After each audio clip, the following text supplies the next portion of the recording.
Un ragazzo di 17 anni è morto a Rizziconi, nel Reggino, in un incidente stradale verificatosi durante un inseguimento da parte di una pattuglia dei carabinieri. Il fatto è avvenuto nella tarda serata di ieri, quando l'auto su cui il giovane viaggiava con altri due ragazzi è sfuggita ad un posto di blocco. Durante la corsa, l'auto dei tre, condotta proprio dal minorenne, è sbandata a causa dell'alta velocità, provocandogli la morte.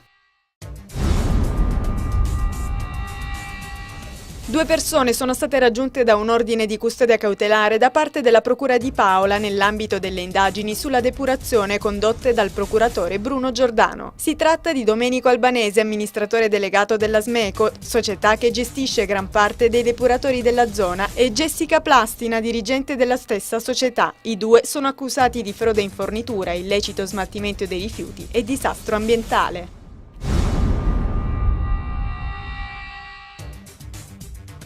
Sarà sciolta tra 24 ore la prognosi sulle condizioni del piccolo Rodolfo, il bimbo di 5 mesi che ieri sarebbe stato gettato dal balcone del quarto piano di uno stabile a Cosenza. Sul piccolo è stata effettuata una TAC che ha confermato contusioni al cranio e ad un polmone, ma non ci sarebbero danni agli organi interni. Lo zio del bambino, Agostino, il ragazzo Down di 30 anni, accusato di averlo lanciato nel vuoto, continuerebbe a negare di essere l'autore del gesto.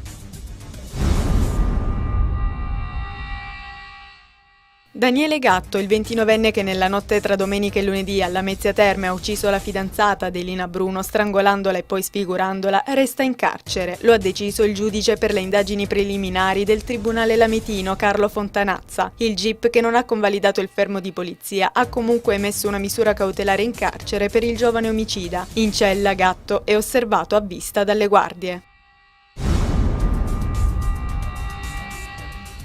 Come da tradizione continuano, soprattutto oggi nel giorno dei morti, le visite ai cimiteri cittadini iniziate già dallo scorso fine settimana. Tante le celebrazioni in varie città calabresi in onore dei defunti e dei caduti in guerra. Nonostante la crisi che ha investito i mercati mondiali, nessuno rinuncia a portare ai propri cari scomparsi dei fiori o una preghiera. In Calabria le imprese attive nel settore caro estinto sono in crescita del 3,5%. La crisi riguarda le aziende di articoli funerari e i fioristi.